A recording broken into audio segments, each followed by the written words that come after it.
Il est temps que les pasteurs, gardiens de l'Église de Jésus-Christ, qui ont dévié, reviennent à Dieu. Que ce message nous y aide. Oui, certains pasteurs sont aussi parfois lamentables à cause de ce qu'ils font des choses qui sont contraires à la parole de Dieu. Et on salit la beauté, la noblesse de cet appel, de cette fonction-là. Au jour d'aujourd'hui, le corps pastoral, qui est censé être un corps d'élite, un corps respectable, n'a plus de valeur. Malédiction des malédictions. Pour des dîmes, pour des temples luxueux, ils se sont fait avoir par des esprits échangeurs. Aujourd'hui, leur message a changé. Des gens qui prêchaient la vérité de Jésus sont entrés aujourd'hui dans des messages de la séduction des temps de la fin. Pour des dîmes, pour des temples luxueux, ils se sont fait avoir par des esprits échangeurs. Aujourd'hui, leur message a changé. Des gens qui prêchaient la vérité de Jésus sont entrés aujourd'hui dans des messages de la séduction des temps de la fin. Beaucoup de pasteurs couchent avec leurs fidèles, qui trompent leurs épouses, qui sont dans des loges de la franc-maçonnerie ici en Côte d'Ivoire. Toi, un jeune de 35 ans, 40 ans à peine, chapeau et sur ta nuque, même les pierres, même l'épaule. On t'a dit, mettez képa pour se promener partout. Arrêtez de vouloir mystifier les gens pour faire croire en une trop grande sainteté,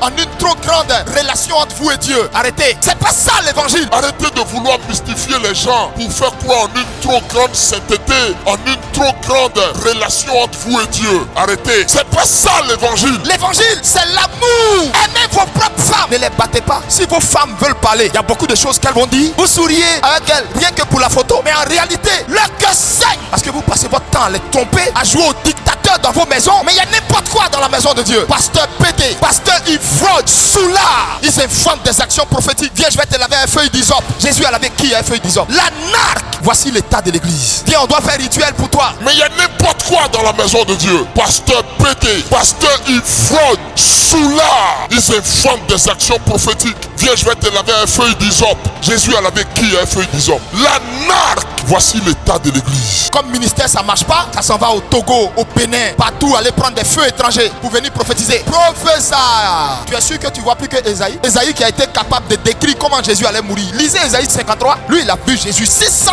ans en arrière. Toi ta petite prophétie là, c'est fini, on peut plus respirer. Elle est devenue pyramidale. Si Dieu t'a utilisé et puis tu as vu, c'est tout, rends-lui la gloire. Je veux dire quoi? Nous les hommes de Dieu, on contribue à cette pourriture qui se passe dans la maison de Dieu. Des soi-disant femmes servantes de Dieu qui respectent même pas leur mari. Elle est impolie. Elle aussi elle s'arrête à la chair pour prêcher. Descendante de Jézabel. Va apprendre à respecter ton mari d'abord, puis tu vas venir t'arrêter à la chair ici. Quand tu la vois prêcher, marche on dirait garçon. C'est-à-dire l'onction la blague, elle se croit garçon. Des soi-disant femmes servantes de Dieu qui respectent même pas leur mari. Elle est impolie. Elle aussi elle s'arrête à la chair pour prêcher. Descendante de Jézabel. Va apprendre à respecter ton mari d'abord, puis tu vas venir t'arrêter à la chair ici. Quand tu la vois prêcher, marche on dirait garçon. C'est-à-dire l'onction la blague, elle se croit garçon. Dieu n'a pas donné l'autorité à la femme. Dieu a donné l'autorité à l'homme. Dieu a donné la soumission à la femme, pas l'autorité. Une femme ne doit pas chercher à revendiquer l'autorité. Nous les pasteurs, c'est nous qui avons ouvert la porte à cette mascarade qu'il y a dans l'église. Parce que c'est nous que le Seigneur a établi comme gardien de l'église. Et il est temps que l'église revienne à Dieu. Nous les pasteurs, c'est nous qui avons ouvert la porte à cette mascarade qu'il y a dans l'église. Parce que c'est nous que le Seigneur a établi comme gardien de l'église. Et il est temps que l'église revienne à Dieu. Seigneur, viens